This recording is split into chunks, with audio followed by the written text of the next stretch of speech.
Já sente e já abre a sua Bíblia para a gente ganhar tempo no texto de Marcos, capítulo número 16.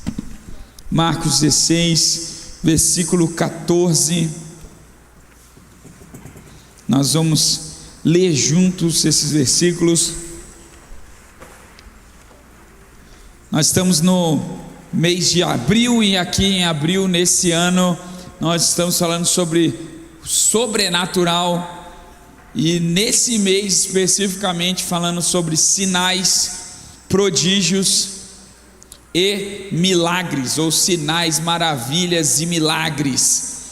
E quem estava na terça-feira passada aí, só para eu saber, muito bom. Então eu já dei uma explicação geral, e agora eu quero falar hoje só sobre sinais.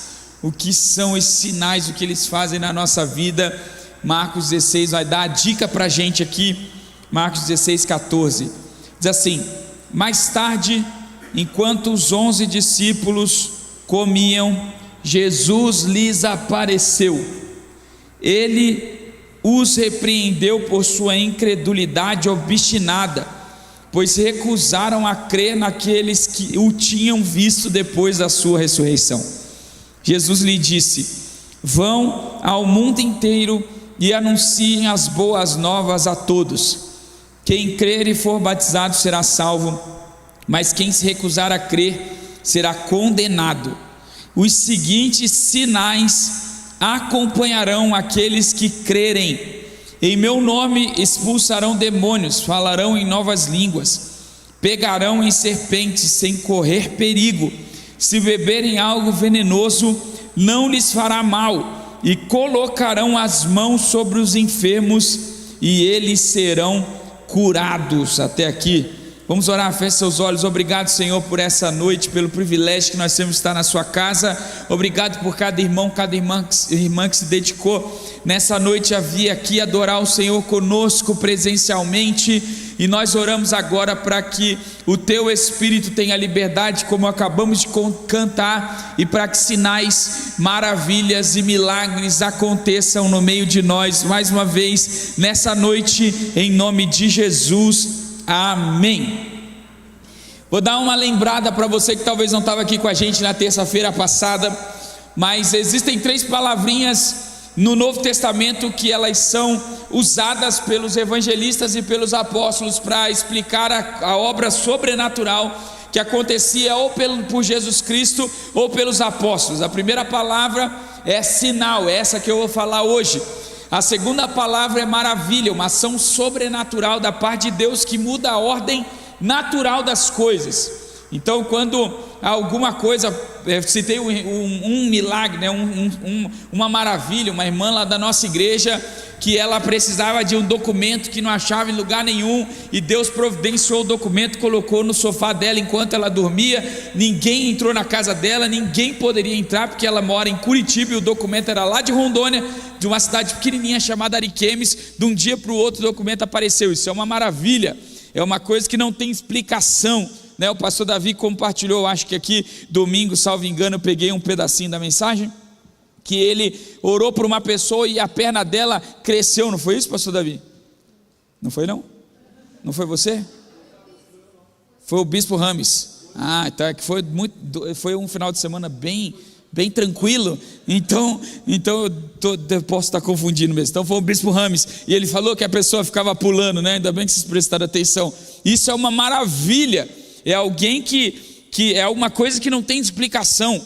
E nós temos os poderes, os milagres, que são obras extraordinárias por meio de ação de dons. A pessoa tem um dom e Deus age por intermédio dessa pessoa com os seus dons. Então, por exemplo, Deus me dá, eu tenho um dom de palavra de conhecimento. Deus fala comigo por meio de sonhos. Hoje eu tive um sonho maravilhoso e eu fiquei muito feliz com esse sonho. Eu sonhei que Jesus tinha voltado. E como eu estava numa idade relativamente jovem, eu vi meu pai e meu tio. Eu tive a real impressão de que alguma coisa vai acontecer muito rapidamente no que diz respeito a Cristo voltar, porque foi os 3 na idade que nós estamos bem próxima. E eu falei, nossa, acordei de madrugada, orei, Senhor, volta logo, vou pregar sobre isso, vou falar sobre isso. Não é o tema de hoje, mas Deus fala comigo por intermédio de sonhos. Isso é um milagre. um poder extraordinário.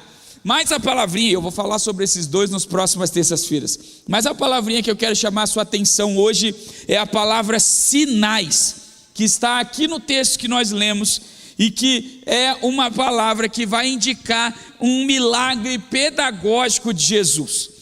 Jesus usa os sinais para ensinar alguma coisa para a gente, e para apontar na direção de quem Ele é. Todo sinal tem um fim: ensinar alguma coisa a respeito de Jesus Cristo. Quando um sinal precisa acontecer na nossa vida, ou vai acontecer na nossa vida, a pergunta que tem que ficar na nossa mente é: por que eu estou vivendo isso? O que é que Jesus quer me ensinar com isso? Ou o que é que Jesus quer ensinar nas pessoas que estão à minha volta? Porque é um sinal. Quando você está saindo daqui, ou você foi embora para a sua casa hoje, você vai pegar ou a esquerda ou a direita aqui na Pires do Rio, algum lugar você vai pegar. Se você pegar a direita, aqui na frente tem um sinal. Lá embaixo na Pires do Rio tem outro sinal. Para que serve o sinal? Se você sair da José Ramazini, tem um sinal. Para que serve esse sinal? Para indicar às pessoas que, se elas passarem ali no vermelho, alguém vai vir passando do outro lado e vai dar ruim. Então ele está ali para apontar para algo para a gente, para dizer assim: não passe no vermelho, fique atento no amarelo e passe no verde. Isso é o sinal. O sinal então é pedagógico. O evangelista João é o que prefere usar a expressão sinal. Ele escolhe milagres justamente a dedo para mostrar como eles na verdade não eram milagres comuns, eles eram sinais. Por exemplo, o primeiro sinal, que é João capítulo 2, qual é o ensinamento do primeiro sinal? Quando o Senhor transforma a água em vinho, Ele queria tirar a incredulidade do coração dos discípulos, para que eles acreditassem nele, e mostrar que o que estava vindo agora era melhor do que a aliança antiga. A nova aliança no sangue de Jesus, o vinho novo, era melhor do que o antigo, o vinho antigo. Por isso que o primeiro sinal acontece nas bodas de Caná da Galileia. Você vai lembrar de um outro sinal bem tradicional, o sinal da multiplicação de pães e peixes. Por que ele é um sinal? Porque o Senhor queria mostrar para os discípulos que Ele é capaz de produzir milagres, transformação e multiplicação, para que outras pessoas creiam que só Ele pode fazer. Isso apontava não apenas para Jesus, mas lá para Eliseu e lá para Elias, para o Antigo Testamento. Está dizendo assim: olha, eu sou aquele que veio cumprir a palavra do Antigo Testamento, e tantos outros. E eu podia escolher qualquer um deles, mas eu gostei desse aqui.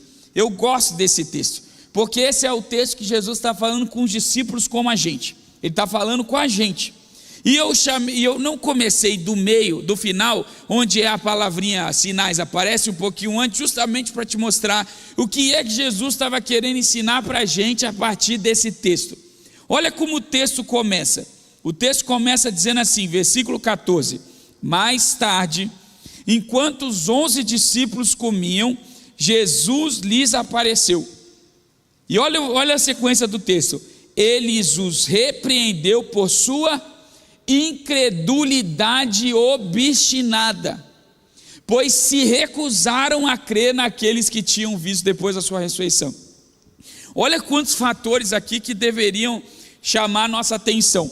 Jesus aparece, come com eles e ele os repreende, ele briga com eles, ele chama a atenção dos discípulos. Qual é o motivo que Jesus chamou a atenção dos discípulos? Por sua incredulidade.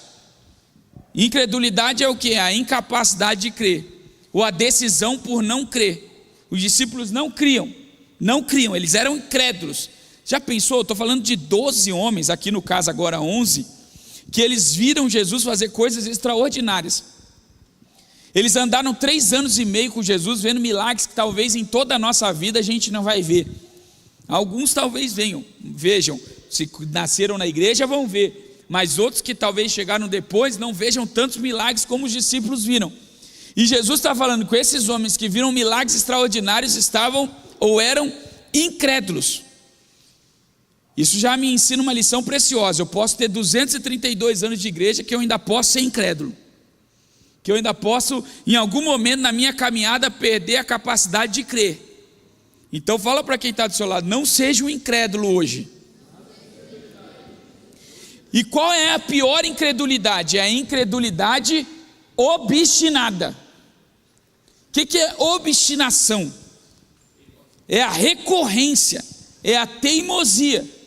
Ele não é só incrédulo, não, ele é um incrédulo teimoso.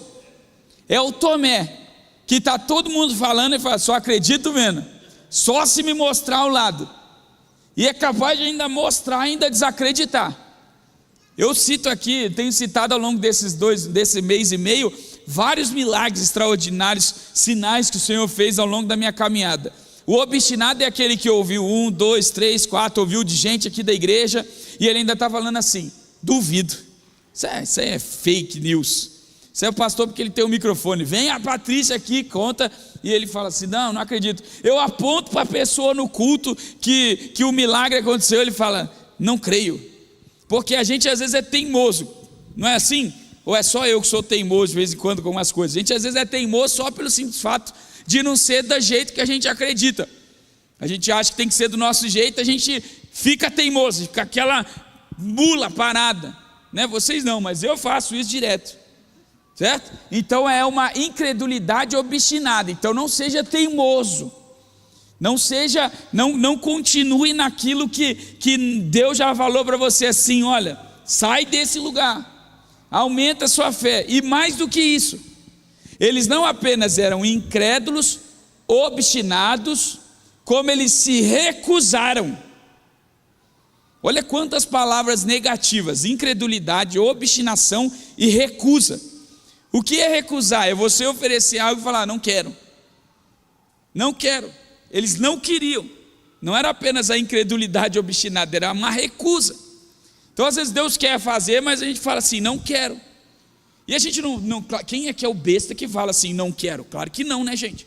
Mas a gente às vezes fala não quero porque não é do modelo que a gente acredita. Porque a incredulidade dos discípulos, não é que eles não queriam Jesus, é que eles pensavam num Jesus diferente daquele que eles imaginaram que seria. Eles imaginavam um Jesus que ia libertá-los, que ia fazer o milagre do jeito deles, que ia governar sobre Israel, que ia livrá-los do Império Romano, e Jesus ofereceu um reino diferente daquele que eles esperavam. Então eles se recusam a viver aquilo que Jesus está oferecendo. Ele avisou quantas vezes que ele ia morrer, e às vezes a gente faz isso, a gente fala assim, não, já viu aquela piadinha do homem que estava em cima do... Eu não sei contar piada, então já me perdoa antes, tá bom? Nem é uma piada, é uma história, tá? Então, tinha um homem em cima de um telhado, e aí ele começa a clamar, Senhor, me salva, porque a cidade está inundando, aquele negócio todo, a represa estourou, sei lá qual é a história, mas o que importa é que a casa ia ficar inundada. E ele está em cima do telhado, ele diz, Senhor, me salva, Vem um barco e o cara fala, entra aqui, vamos, eu te ajudo. Ele fala, não, o Senhor vai me salvar. E ele, Senhor, me salva. Vem alguém de jet ski e fala, venha, eu vou te ajudar. Ele, não, o Senhor vai me salvar. E ele fala, Senhor, me salva. Vem um helicóptero e fala assim, pula aqui, nós vamos jogar a corda. Não, o Senhor vai me salvar. Moral da história, ele toma a água inunda a casa, aquela confusão toda e morre. Chega no céu e fala, Senhor, o Senhor ia me salvar, eu acreditei que o Senhor me salvaria daquela enchente. Ele falou, eu te salvei, eu mandei um jet ski, eu te mandei um barco, eu te mandei um helicóptero, o que você queria? A gente às vezes é assim, né? O Senhor manda um barco, o Senhor manda um jet ski, o Senhor manda um helicóptero, mas a gente quer que ele apareça claramente, que ele diga assim, olha, vem aqui, entre por essa porta, faça esse negócio. Mas não é assim que as coisas acontecem, nem sempre é do jeito que a gente quer, nem sempre é da maneira que a gente acredita. Então esses 3 erros foram cruciais na vida dos discípulos, para eles viverem aquilo que eles tinham vivido, e a oportunidade para Jesus ensiná-los sobre os sinais, porque assim como os discípulos, a maior parte das pessoas vão viver uma vida de incredulidade, obstinação e negação. Quem aqui conhece um amigo que é incrédulo? Eu conheço 50. Quem conhece um monte de amigo que é teimoso? Eu tenho mais uns 10, uns 20, uns 30. E aqueles que se recusam, você oferece ajuda, ele fala, não quero, porque é orgulhoso. Você oferece, eu te ajudo, não, eu não preciso de ajuda, eu vou me virar sozinho. Então te lasca aí. Não tem gente que é assim? Agora, para essas pessoas, os sinais existem. Para a gente que não acredita, os sinais aparecem. Olha o versículo 17. Jesus falou: vai ter gente igual a vocês. Por isso, os seguintes sinais vão acompanhar quem crê. Para a gente que não crê, sempre vai ter do lado alguém que crê para sinais se manifestarem. Agora a pergunta que eu te faço nessa noite: você é o incrédulo ou aquele que crê? Quem é o que crê? Levanta a mão para eu ver. Muito bem, e quem é o incrédulo? Já procura um incrédulo do lado aí para você orar por ele. Foi o de lei. Agora olha o que o texto diz sobre essa crença, desses sinais. Tem 3 premissas para que sinais aconteçam na sua vida e na minha vida. 3 premissas. Primeira premissa, versículo 17 diz assim: os seguintes sinais. Nossa, pastor, que coisa extraordinária. É sinal. A palavra que eu quero falar agora, a primeira premissa está na essência da palavra sinal. A essência da palavra sinal, a tradução literal da palavra sinal é marca. Uma marca.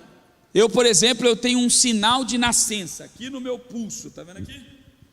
Isso aqui é uma marca de nascença. Você não vai ver. Você está vendo as marcas da impressora, os sinais da impressora.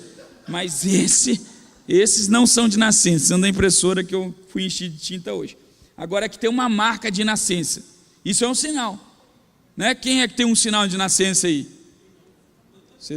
Todo mundo tem alguns sinais de nascença. O que é um sinal de nascença? É uma marca que fica no seu corpo. Eu já tentei, irmão, quando eu era mais novo. Aqui tem uma marca, tipo um pouquinho mais marrom. Quando eu era mais novo, a tia Nilzete, irmã da tia Ney, que é daqui da igreja, e cuidou de minha vida inteira, ela brincava com a gente assim: isso aí é caraca, vamos limpar. E pegava a bucha, era para dar banho na gente quando era criança. Aí pegava aquelas buchas e esfregava assim. É óbvio que ela não queria esfregar o meu sinal, ela queria esfregar outras partes do corpo que estavam sujas mesmo. Aí ela limpava e falava assim: mas esse aqui não sai não, porque esse aqui é sinal, mas os outros saem, vamos esfregar. Não tem jeito, não sai não, está aqui a vida inteira. E sabe por que esse sinal está aqui? Para dizer que eu sou filho da minha mãe, porque a minha mãe tem um sinal muito parecido em uma outra parte do corpo. Quem é mãe ou pai que tem um sinal e o filho tem um sinal numa outra parte do corpo parecido? A Kézia tem um sinal aqui nas costas, bem aqui, parecido com o meu. E a Esté tem um sinal do outro lado das costas, igualzinho da Kézia. Porque é para dizer assim: essa aqui é filha do meu pai. Tem gente que não precisa, a cara é o sinal. Olha a Kelly e o Márcio. Não precisa nem de uma marca, a cara é o sinal de que ela é filha do Márcio.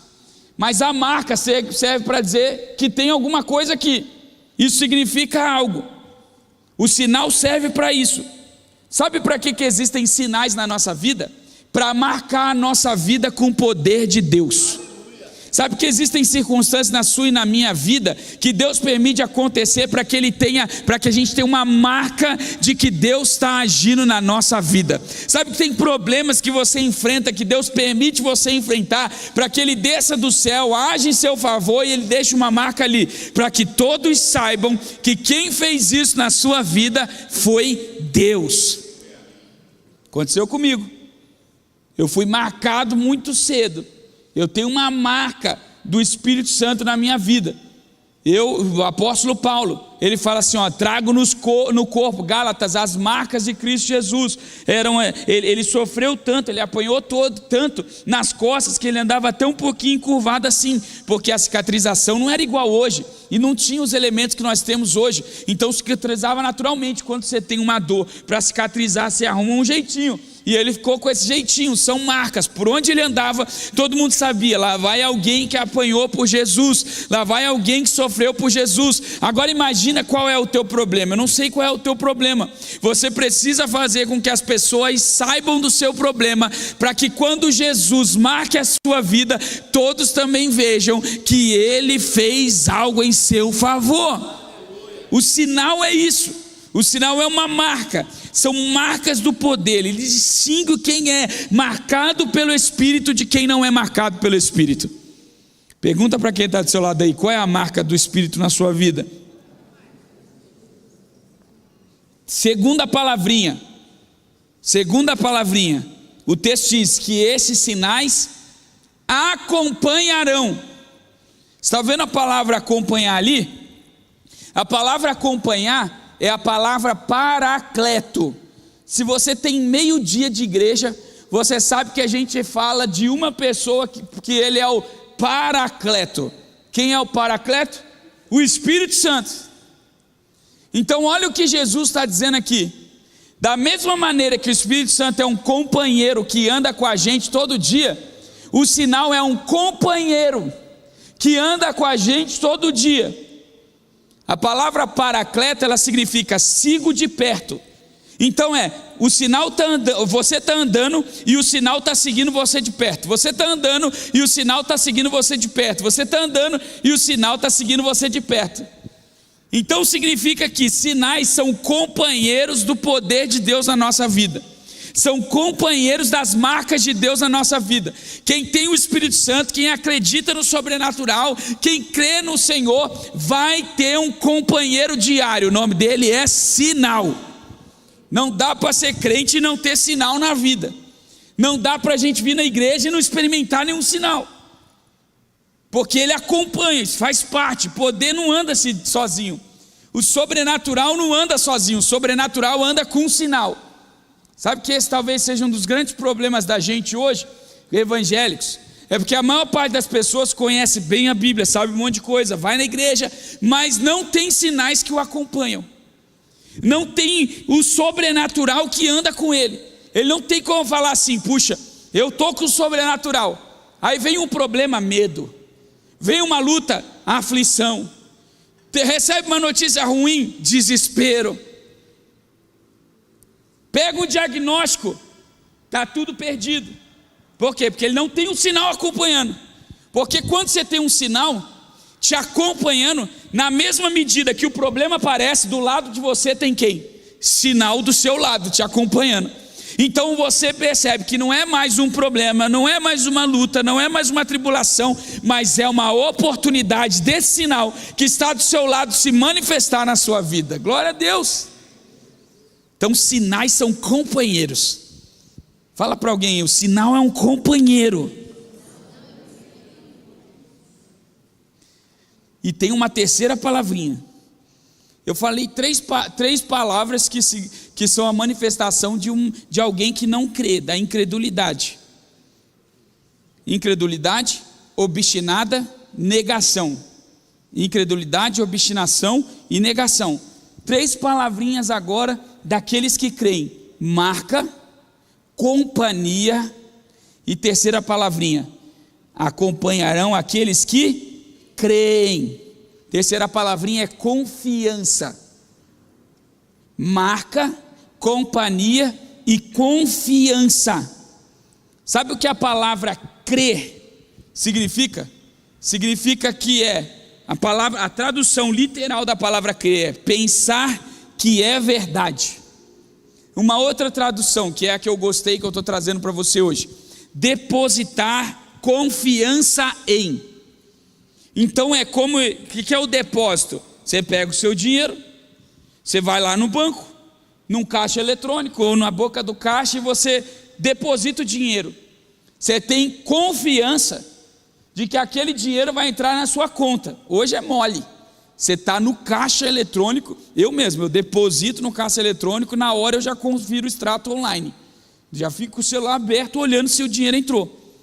Mas antigamente, que dependia de uma compensação. Eu sofri de bancada, né, gente? E se fosse cheque, era só no dia seguinte. Lembra disso? Você tinha que acreditar, dependendo da praça, né? Você tinha que acreditar que aquele dinheiro ia entrar. Então você depositava a sua confiança no banco. A palavra crer é depositar a confiança em outra pessoa. O que o autor, em Jesus Cristo e Marcos escrevendo, está dizendo é o seguinte: olha, as pessoas que têm marcas, sinais, são acompanhadas do sinal e confiam, depositam a sua confiança de que esse sinal vai acontecer, de que isso que eu vou falar agora é real, vai existir.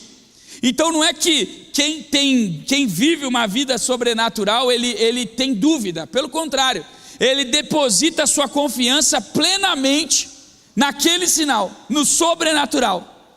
É igual quando você está dor de cabeça, irmão. Quem tem dor de cabeça aí? Eu tenho. Quando você está com dor de cabeça, o que você faz?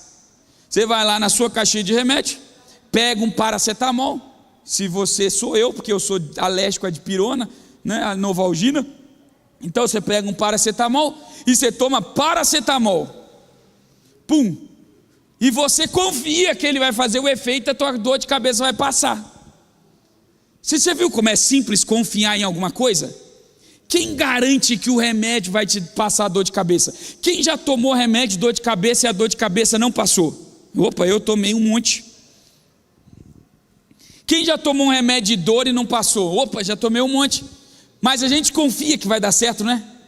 Agora, quem vive uma vida sobrenatural, confia que os sinais vão estar ao lado dele para agir no momento que ele precisa. Aleluia!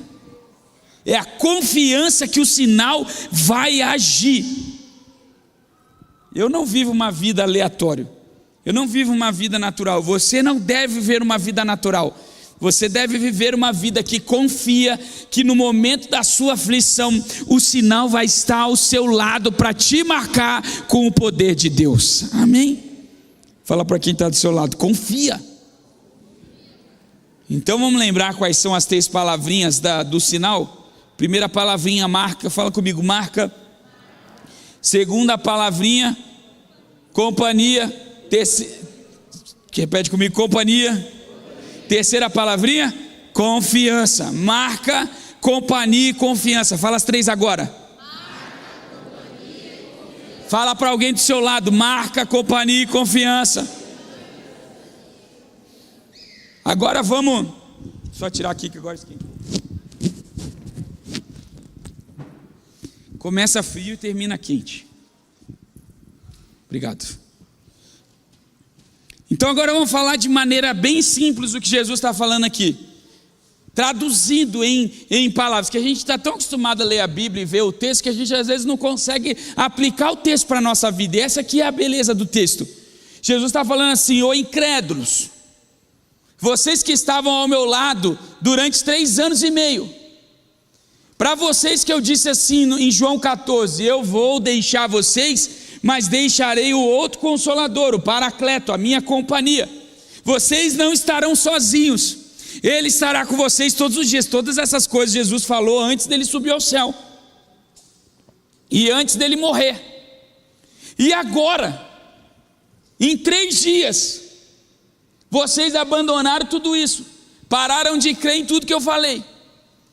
Se vocês entenderem o que eu estou falando, se vocês viverem a vida que eu estou falando, vocês vão ter uma marca sobrenatural sobre vocês, que todas as pessoas à volta de vocês vão ver, porque só o poder de Deus, o sobrenatural, é capaz de marcar vocês. Essa marca vai estar ao lado de vocês todos os dias. Vocês nunca serão separados dela. Ela andará com vocês todos os dias, para no dia em que alguma coisa inoportuna acontecer, vocês possam depositar a sua confiança nessa marca e experimentar o sobrenatural de Deus. Você entendeu? Então é mais ou menos assim: você é marcado pelo Espírito Santo, a marca de Deus. Você um dia veio no culto, recebeu, chorou, falou em línguas, uma coisa apareceu e você viveu um sobrenatural. Agora por onde você passa, as pessoas falam: lá vai alguém que tem um sobrenatural, lá vai alguém que está vivendo o sobrenatural. Aí vem uma adversidade e o sobrenatural está aqui andando com você, de mão dada. Aí vem a adversidade, você foi demitido, o seu filho caiu, o seu marido foi embora, você recebeu um diagnóstico terrível, está aqui do seu lado. Nessa hora que o diagnóstico, que o filho, que o mal, que a depressão, que o problema, que a inflação, que a economia, que o caos se estabelecer, você olha para o sinal que está do seu lado e fala assim: eu confio no mesmo poder que me marcou, age agora na minha vida. Aleluia! Isso é o sinal. Isso é o sinal. Ele serve para estar do nosso lado, para nos momentos de dores a gente confiar mais uma vez e viver o sobrenatural. Agora veja qual é o resultado, ou quais são as expressões do sinal. Primeira expressão do sinal, versículo, segue o versículo, aí mesmo, falta um, é o 17 mesmo. Primeira expressão, ele fala assim: em meu nome expulsarão demônios. Aí você vai falar assim: pastor, isso eu nunca fiz não. Sim, porque você está pensando na imposição de mão sobre alguém que está endemoniado e o demônio indo embora. Mas sabe quando o demônio foi embora da tua casa, da tua família, da tua história? O dia que você reconheceu Jesus e recebeu o poder de Deus na sua vida. O dia que você recebeu Jesus, o demônio nem estava lá na sua casa, ele já foi embora. A gente às vezes olha para o texto e pensa assim, que a gente vai impor a mão sobre alguém e esse demônio, e vai expulsar o demônio da pessoa. Isso também, mas tem um sinal muito maior sobre toda a minha descendência. Nunca mais houve uma influência demoníaca. O dia que o Senhor me marcou com um sinal dele, com o Espírito Santo na minha vida, toda a minha família recebeu um novo governo, uma nova paz, um novo domínio, o domínio do Senhor. Ele é o rei da minha casa, o rei da minha família. Todos sabem que não tem inferno aonde eu vivo. Aleluia.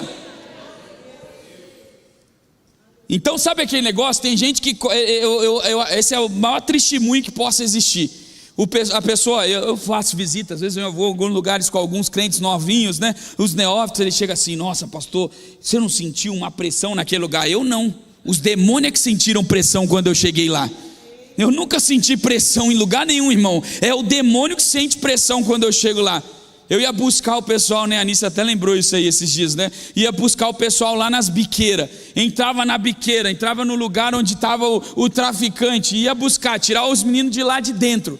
Buscar eles porque eles deviam, às vezes o traficante não deixava, ou ia lá negociar a dívida deles, fazer alguma coisa. Ia lá dentro, estava lá a arma, estava lá o tráfico, estava lá o cara que fica na frente. Eu não sei o nome de nada disso, que eu nunca trabalhei para o tráfico, então eu não sei o nome do cara que me recebe, do outro que me leva para dentro, daquele que eu só sei que o chefe é o traficante. Pronto, eu tinha um que recebia, o outro que pegava, o outro que liberava. Eu só chegava e falava assim: eu sou pastor e vim buscar tal pessoa. Aí ele ia pegando, ia levando, ia entrando. Você acha que eu tenho medo? É os demônios que tem medo quando você chega, porque existe uma marca na sua vida, existe um rei sobre a minha casa e sobre a minha família. O nome desse rei é Jesus. Diz que esses sinais acompanham aqueles que creem. Um novo governo, um rei que me acompanha, assim como o sinal acompanha, um dos sinais que me acompanha é o governo de Cristo. Chegou o governador, os inimigos batem em retirada. Então não tem que ter medo. Ah, eu tenho medo do escuro. Não tem que ter medo. Ah, eu tenho medo do problema. Não tem que ter medo. Chegou alguém que tem um sinal. O governo que está com o sinal é o governo de Cristo. E o governo de Cristo é o mais poderoso da terra. Aleluia. Então os demônios são expulsos. O inferno bate em retirada. O domínio do capeta é embora. Um dos sinais do reino de Deus que ele está entre nós é o demônio indo embora. Porque onde não tem o domínio do espírito, o domínio do sobrenatural, tem demônio. Agora, onde está o governo de Deus, o demônio vai embora. É por isso que você que é crente, que vive num ambiente de não crente, quando você chega as coisas acalmam. Lembra de Davi? Que era convidado por Saul para tocar harpa, porque quando Davi chegava, acalmava. Quando Davi saía, os demônios faziam festa. Já ouviu aquele ditado? Né? A gente tinha a igreja era na frente a igreja, né? Nossa primeira igreja era na frente de um lugar lá de capeta, não sei o nome daquele lugar lá. Terreiro de Ubanda. E toda sexta fazia vigília, eles estavam tocando a tabaco deles lá. Depois de um tempo, eles fecharam o terreiro. Aí o pessoal: por que fecharam o terreiro? Por que fecharam o terreiro? Por que fecharam o terreiro? Era porque o santo não descia mais na sexta. Porque na outro lado da rua tinha eu fazendo vigília sozinho com o meu violão. O reino de Deus chegou entre nós, o demônio vai embora. Muda para outro lugar, porque nesse lugar aqui não vai ter mais festa não. Aqui já tem governo. Segunda mudança, segunda expressão do sinal. Olha o que o texto diz: falarão em novas línguas. Sabe que a gente pensa aqui que é falar em línguas, né? Xera canta lá baixar, e xera baixar. Não, o que acontece aqui é que muda a linguagem. Mudou a linguagem. Se lá em Babel a linguagem era de confusão, na igreja e no reino a linguagem é de comunhão. A gente, quando recebe um sinal, a gente começa a comunicar de maneira diferente. É uma nova maneira de comunicação, a comunicação do reino, a comunicação de quem é marcado por Deus, quem vive o sobrenatural, é uma comunicação diferente. O mundo diz assim: Senhor, aqui está o diagnóstico, você está perdido, vai morrer, está acabado, não tem mais o que fazer, o que você faz nessa hora? Essa é a comunicação do mundo. A comunicação de Deus é o seguinte: eu creio que o Senhor vai fazer a cura, eu creio que ainda há o que fazer. Não tem mais jeito, não tem solução, eu creio que tem solução. O mundo está acabando, eu creio que Jesus Cristo ainda vai salvar o mundo. E agora? É uma linguagem diferente. Enquanto a linguagem do mundo é de morte, de decepção, de destruição, a linguagem do reino é uma nova língua, é uma língua de salvação, de paz, de alegria, de bênção. O mundo amaldiçoa, o reino abençoa. Esse é um sinal de quem, quando você olha para o lado, você está no meio da situação, você recebe a notícia, o sinal te acompanha e te dá uma nova língua nessa hora. Eu vou ser abençoado, eu vou vencer, eu tenho paz, nada disso é verdade, eu cancelo toda essa palavra, eu experimento o favor do Senhor. Mais do que isso, como acompanha, o texto continua, versículo 18: pegarão em serpentes sem correr perigo algum. O que é pegar em serpente, irmão? Que coisa louca. Só quem viveu na Amazônia sabe do perigo que é pegar numa serpente. A serpente é rápida demais, não cai nessa aí não. Só uma vez na vida eu matei uma cobra, uma sucuri. Ela tinha comido algum animal e ela estava no momento da digestão. É a hora certa para pegar a bicha. Se ela não tiver comida, esquece, você não vai pegar nenhuma cobra, eles são mais rápidos, elas são rápidas. Então você tem que esperar ela comer. Depois que ela comeu, ela fica devagar, a digestão, o corpo dela digere diferente, porque imagina, ela é um bicho assim. Então ela come aqui, ela tem que empurrar o bicho inteiro aqui dentro. Dá até para ver o calombo às vezes, se o bicho é grande. E aí lá na nossa casa tinha uma sucuri atravessando a rua. Aí eu falei: agora é minha vez. Chamei meu pai, falei: pai, tem uma bicha ali, ela acabou de comer, a barriga dela está cheia, bora lá. Paulada na cabeça. Se ela não tivesse morta, irmão, se ela não tivesse na digestão, é igual uns irmãos aí que comem depois do almoço, fica numa leseira. Não é cobra não, se com a gente acontece isso, imagina a cobra. Agora, se ela não estiver na leseira, você não tem jeito de pegar a bicha não, ela é rápida, ela sai assim, ela esguia, ela come a sua mão, ela pega a sua mão. Mas olha o que a palavra de Deus diz: que aqueles que têm o sobrenatural, eles são capazes de pegar aquilo que é perigo para outros e fazer do que é perigo para outros solução para a sua vida. Você lembra do apóstolo Paulo, que ele é picado por uma cobra e todo mundo fala assim: já era, morreu. Eles creem que Deus está em Paulo porque ele é picado por uma cobra e ele não morre, porque é isso que acontece com quem é um homem e uma mulher de Deus.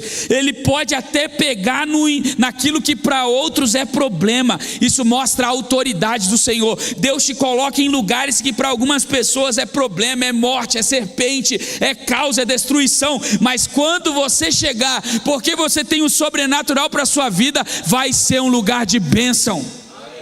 Pode pegar coisa mortífera, não lhes fará mal. Aleluia. Pode beber, pode comer, tô nem aí. Irmão, já comi tanta coisa nessa vida que você nem imagina, feito por todo tipo de gente que possa imaginar. Zero problema. Porque quando você está no sobrenatural, a autoridade muda. A autoridade não está sobre o inimigo, sobre a oposição, sobre o caos. A autoridade está naquele que te acompanha, o sinal do poder de Deus. Vai, segue, senão eu não acabo de pregar. Versículo 18: se beberem algo venenoso, não lhes fará mal. Sabe que existe um trabalho para beber bebida e comer comida antes de alguém importante. Você conhece, na Bíblia tem um monte dele: copeiro e padeiro. Você vai lembrar lá de José, você vai lembrar de Neemias.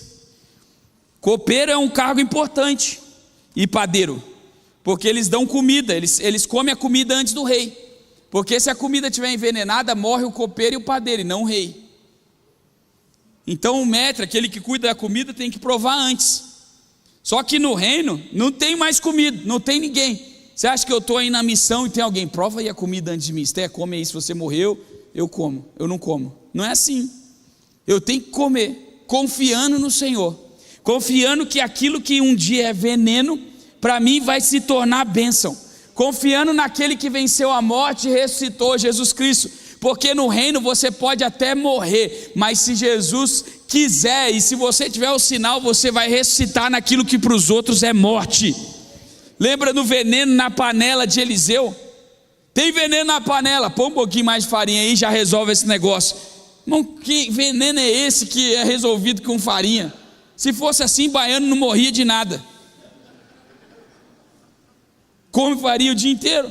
Não é isso, não é sobre a farinha, é sobre a confiança, é sobre acreditar em quem é o seu companheiro. Não vou comer, não vou entrar, não vou fazer, não, o que será? Não tem mal para aqueles que estão com Jesus que ressuscitou. Essa é a expressão do sinal. E por último, versículo 18 termina dizendo assim: e colocarão as mãos sobre os enfermos e eles serão curados. Olha que coisa extraordinária isso aqui. Agora não é só uma mudança, é uma mudança de paciente para a gente, de alguém que recebe para alguém que promove. Ele está dizendo aqui o seguinte: olha, quem tem o sinal não apenas recebe, quem tem o sinal, ele também promove. Ele pode impor as mãos sobre as pessoas. Sabe que aqui está o grande segredo, talvez, do texto no final. É quando a gente não apenas vive, mas a gente é capaz de provocar na vida dos outros por intermédio da fé e do poder que o Senhor começou a agir dentro de nós. É colocar a mão em alguém e essa pessoa receber aquilo que está sobre as nossas vidas. É tão poderoso que está sobre nós, que Ele não apenas está em nós, como Ele se manifesta através de nós. Sinais não são manifestações apenas para mim, elas são manifestações através de mim. É quando eu começo a crer tanto, que alguém que está próximo de mim começa a receber através daquilo que eu creio. É para isso que o Senhor chama os crentes, os que creem, para que eles não apenas creiam, mas para que eles promovam a crença. É para isso que um sinal existe, para que ele seja uma marca na minha vida, para que eu não apenas viva isso, mas para que outros que estão na minha volta também experimentem aquilo que Deus está fazendo em mim. É por isso que você precisa experimentar um sinal nessa noite. É por isso que você precisa viver um sinal hoje. Eu não sei você, mas eu não quero viver uma vida sem sinais. Eu não quero viver uma vida que não experimenta. Eu não quero ser os discípulos descrentes. Eu quero ser daqueles que creem, daqueles que experimentam, daqueles que sabem, daqueles que vivem um novo governo, entram em lugares que estavam dominados pelo inferno e agora serão dominados pelo céu. Comunicam de maneira diferente, respondem às aflições da vida com esperança e com fé. São aqueles que exercem a autoridade, mudam a dinâmica da autoridade. Se a autoridade estava sobre a serpente, sobre o inimigo, agora está sobre aqueles que creem. Mudam o ambiente de confiança, são capazes de beber, de tomar, de entrar em lugares, porque sabem em quem confiam, e impõem as mãos e transmitem aquilo que o Senhor está agindo neles, por meio do sobrenatural.